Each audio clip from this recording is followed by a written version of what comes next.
Welcome back to Love and Hard Money. I'm Brian, and this is episode 7. Let's jump right in because I'm really excited about this one. 21 million is what makes Bitcoin work. But where did the number come from? Satoshi could have picked any number, and he was too methodical with everything else he did for us to assume it was arbitrary. I have a theory that sounds completely crazy on its face, but maybe it's just crazy enough to be true. I think 21 million is a coded message from Satoshi about the meaning of life. 21 million defines scarcity, maybe the only true scarcity we have ever created. And not just scarcity in some flexible sense like, they're not making any more land. They are. Or like gold that typically only grows at 2% a year, until Elon figures out how to capture asteroids and suck them into near-Earth orbit for mining. Bitcoin is mathematical scarcity, immutable, uncensorable, non-negotiable. Nothing and no one can change its issuance schedule. Money is basically just a way to store and measure value.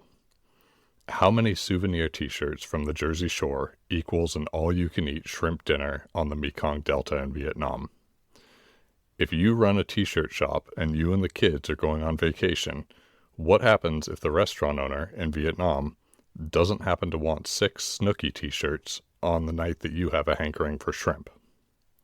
You're going to need some intermediary measurement tool that can define value on both ends of the equation, and hold that value for the time in between when you sold the shirts and when you want the shrimp.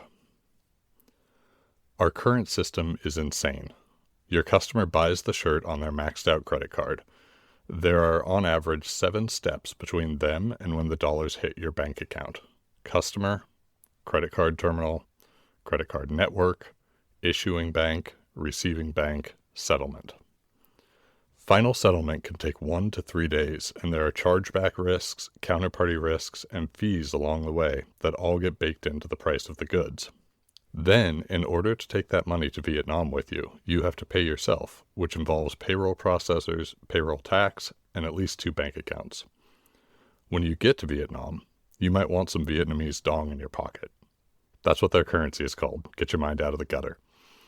So, you go to a currency exchange booth at the airport, and they run your American Express card and hand you some bills. After the credit card company and the FX exchange take their fees, of course. Somewhere on the back end, there's an interbank settlement between a bank in Vietnam and your bank over the SWIFT network.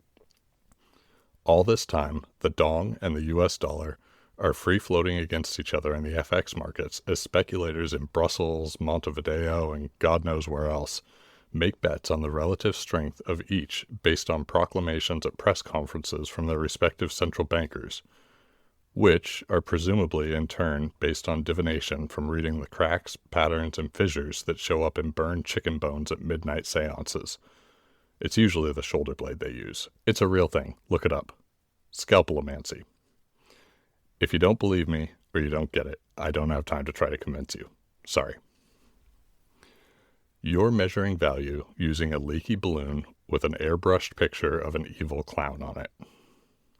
So 21 million matters. It is a common measurement. It's also the reason Bitcoin has value. For something to become money, it has to move through 4 stages: collectible, store of value, medium of exchange, unit of measure. Although I'm at the point, and maybe you are too, where I prefer Bitcoin as my medium of exchange and store of value, most of the market is still grappling with the transition from collectible to store of value. Some still think it's digital Beanie Babies. Some think it's not actually scarce because it can be copied. Gold is just a rock, and there are lots of other rocks in the world, right?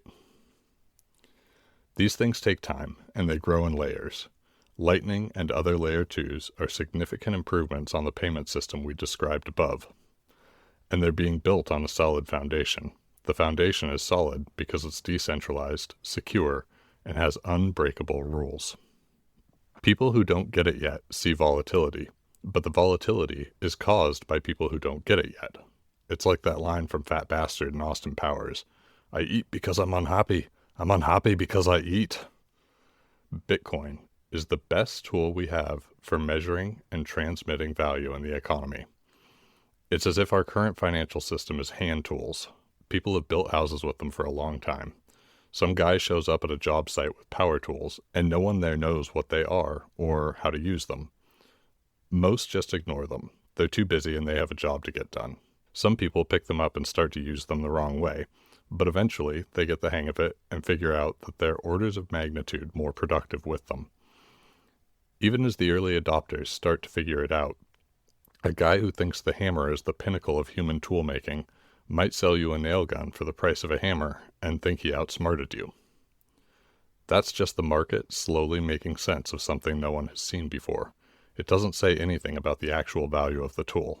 Warren Buffett said, "Price is what you pay, value is what you get." But why 21 million? It's not base 10 like the rest of our math. It's not some clean number tied to global population. It doesn't appear to relate to the circumference of the Earth or the speed of light. It's confusing and irrational and counterintuitive. It makes it feel like there can't possibly be enough for everyone, and that confusion has probably limited adoption to some extent. I certainly stumbled on it when I first started studying Bitcoin. It's probably a subtle nod to Austrian economist Ludwig von Mises, who argued that the optimum quantity of money is whatever amount is currently in existence, because money can be assigned any value relative to the goods and services offered by the market. Any number can work, as long as it's a fixed number. But here's my crazy idea about why Satoshi chose 21 million. I think this is original, but I might have picked it up somewhere and just adopted it as my own. Either way, I'm claiming it because I think it's hilarious and irreverent. Ready? 21 is half of 42, and 42 is the answer to the ultimate question of life, the universe, and everything. If you haven't read The Hitchhiker's Guide to the Galaxy, maybe you're scratching your head and thinking that's the dumbest thing you've ever heard. If you have read it, I'm imagining you slowly nodding your head with a sly grin spreading across your face as you think about the moment Satoshi came up with the idea. Was Satoshi telling us, "I've solved half the problem for you, now the other half is up to you"? Hard money, fair trade, honesty. That's half of the ultimate question of life, the universe, and everything. The rest is up to us. Okay, quick recap. Satoshi Nakamoto was a pseudonym, which is just a fake name in case you've been too embarrassed to ask, for the person or people who coded and launched Bitcoin in 2008. If they did nothing else of interest, just the fact that they managed to maintain perfect anonymity on the internet for this long is pretty damn impressive. This wizard of the internet invented a full monetary base layer that removes all the friction and uncertainty we just explored. Part of his genius was not trying to solve for every variable. He didn't create a payment system that could be used to settle between a shrimp restaurateur and a souvenir t-shirt shop owner instantaneously in real time. He didn't create a new interbank settlement system to replace SWIFT. He didn't create high-yield variable rate perpetual preferred stock that can provide monthly income by stacking an underlying hard asset. He just wrote software, a base layer that all of those things could be built on top of. He didn't write textbooks about the problems caused by inflation or try to convince the world in the lecture series that our money is broken. Cypherpunks write code. Cypherpunks are also, and I mean this with love, hypernerds. And hypernerds read sci-fi. So if you were a cypherpunk in the early 2000s, you read Douglas Adams' The Hitchhiker's Guide to the Galaxy. Find me one self-described cypherpunk who hasn't, and I'll eat my words publicly. The book started as a 4-part radio comedy in the UK in 1978 and was later turned into a novel in 1979. 15 million copies have been sold of the 5-part series that spawned from it. More importantly, in 2005, it was adapted into a movie, and it had a resurgence of popularity right around the time Satoshi would have been thinking about Bitcoin. Apparently, Adams first came up with the idea laying drunk in a field in England in 1971, staring up at the stars with a copy of The Hitchhiker's Guide to Europe laying in the grass beside him. I believe that may have been one of the most important moments in Bitcoin history. And I believe that the development of Bitcoin may be one of the most important developments in human history, and possibly the thing that allows us to survive the transition to AI and become an interplanetary species, both of which were themes that were teased out surprisingly well in the book, considering it was written in the 70s. In the book, there's a ship called the Heart of Gold that's powered by an improbability drive that works by passing through all points and probabilities in the universe to arrive eventually at its destination. It calculates improbably large numbers, a bit like SHA-256, to navigate the universe. In a wacky turn of events, the Earth is created as part of a multi-million-year project by an artificially intelligent and snarky supercomputer named Deep Thought. The computer spent 7.5 million years solving for the answer to the ultimate question of life, the universe, and everything. The answer is revealed to be 42, but by the time that is revealed, the question had been utterly erased from history. The Earth was created as an organic supercomputer to figure out what the heck the question was to begin with. Sadly, the Earth is destroyed just 5 minutes before the answer is found in order to build an interplanetary bypass for space travelers. The cost of progress, I suppose. The book is hilarious, and it makes more than a few nods to hard money throughout, although it's far from its primary theme. The opening paragraph reads, "Far out in the uncharted backwaters of the unfashionable end of the western spiral arm of the galaxy lies a small, unregarded yellow sun.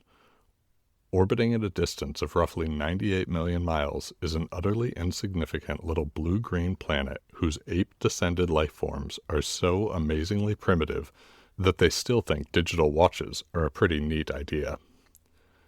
This planet has, or rather had, a problem, which was this. Most of the people living on it were unhappy for pretty much of the time. Many solutions were suggested for this problem, but most of these were largely concerned with the movements of small green pieces of paper, which is odd because, on the whole, it wasn't the small green pieces of paper that were unhappy, and so the problem remained." I can't shake the feeling that I'm getting a peek into the humanity and hyper-nerd humor that drove Satoshi. He could have chosen any number. That's the point made by Van Mises. Any amount of money is enough to organize society, so long as it has the right qualities of money, which Bitcoin does by design. Adams was a broke, mostly unknown comedy writer who somehow produced one of the most widely read science fiction series in history, 15 million copies, starting from a joke he came up with staring at the sky with a travel guide in the grass beside him. The premise is absurd. An alien construction crew demolishes the Earth to make way for a hyperspace bypass. The planet turns out to have been a giant organic computer commissioned by a hyper-intelligent supercomputer named Deep Thought, designed over millions of years to find the question that corresponds to the answer 42. And by the time the answer is revealed, the question has been erased from existence. So you have the answer, you just don't know what you were asking. A bit like public-private key cryptography? Satoshi could have chosen any number. Any fixed finite supply works. The math doesn't care if it's 21 million or 100 million or 7 billion. What matters is that it's immutable, that no one can change it. What matters is that it's honest. So why 21 million? I think Satoshi, this anonymous wizard who built a full monetary base layer and gifted it to the world without ever taking credit, or profits as far as we can tell, who fundamentally rewired how value can move between human beings. I think he picked 21 million because he had read the Hitchhiker's Guide and he thought it would be funny. I think he was sitting there, probably at some ungodly hour, with a cold cup of coffee, staring at a computer screen, knowing that he needed to assign a number to the total supply of a new kind of money, and he thought, half of 42, that's pretty funny. Done. And embedded in that joke, if I'm right, is actually a message. Hard money, honest money, scarce money, money that can't be debased by a committee of bureaucrats with a printing press and a mandate. That's half the answer. That's 21 of the 42. The other half? That's us. That's what we do with it. That's whether we build honest institutions on top of an honest monetary layer, whether we trade fairly, whether we stop outsourcing our moral decision-making to central banks and start taking responsibility for the value we create and exchange with each other. 21 million is not an accident. It's not arbitrary. It's scarcity by design, honesty by math. And if I'm right about the Douglas Adams thing, which I fully admit I might have stolen from someone way smarter than me and just convinced myself I thought of, it's also one of the best jokes ever told by someone who didn't even stick around to deliver the punchline. Okay, that's it. That's my theory. Let me know what you think. Completely ridiculous or just improbable enough to be true. If you enjoyed this episode of Love and Hard Money, share it, subscribe, give us a like, or comment on it. See you here again next week.